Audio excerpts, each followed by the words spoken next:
This one's called hip 90-90. If you can kind of see how I'm sitting in this position, my knee is at 90 degrees and my hip is kind of at 90 degrees as well from my torso.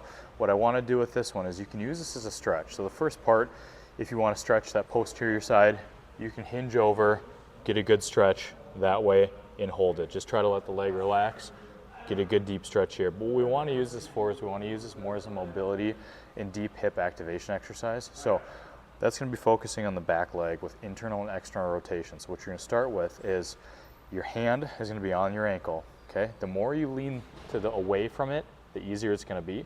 The more upright you are, the more challenging it's going to be. I want you to try to be as upright as you can while still being able to achieve full range of motion. So what you're going to do is you're going to do hip external rotation, keeping that foot down, lifting just that leg up as high as you can. If you feel like you can only lift it this high, try leaning over a little bit and doing this. If this is way too easy, then like I said, to make it harder, try to be a little more upright. You're going to do 10 external rotation.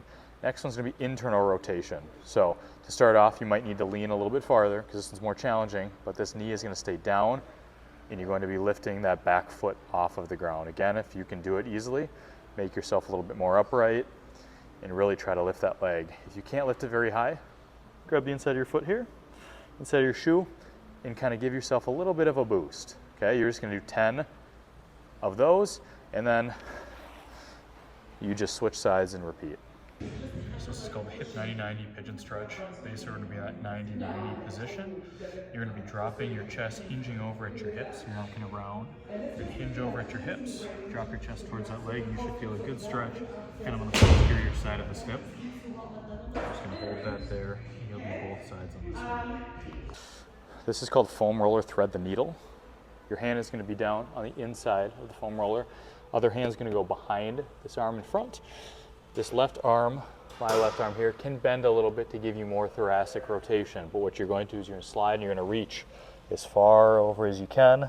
Hold it for about a second at the end. And you're going to come back all the way back to the starting position. Roll out as far as you can. And come back. You're going to do that on both sides. This is the foam roller open book. Bottom leg is going to be straight along the foam roller. Top leg is going to be at 90 degrees. You're going to keep in contact with the foam roller with this top leg. What you're going to be doing is you're going to be open. So you can turn the head with it. Give it contact. Foam roller that. Come all the way back.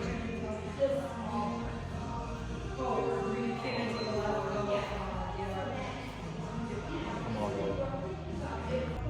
So this is the hamstring stretch, ER and IR. Take one leg, put an external rotation, and you're going to do a hamstring stretch this way, holding it for the time specified.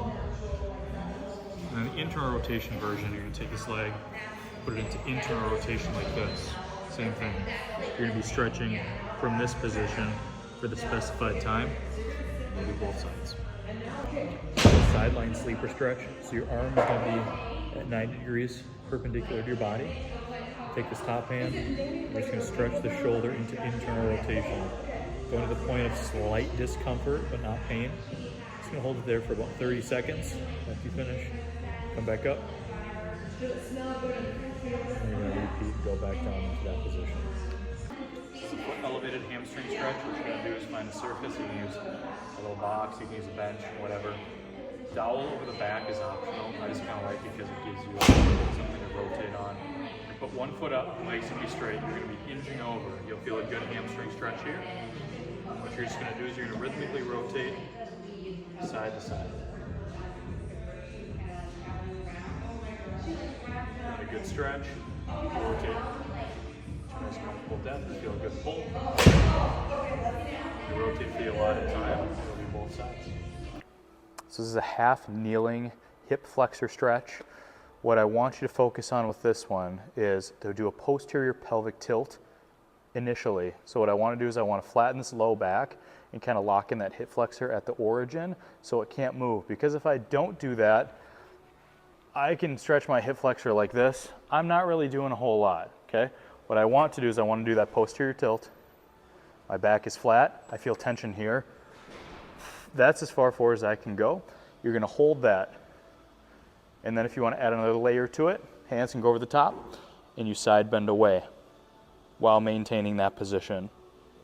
Then you're gonna reset, shake it off, come back into it, do that posterior tilt, tucking those hips underneath, leaning forward, side bending into it.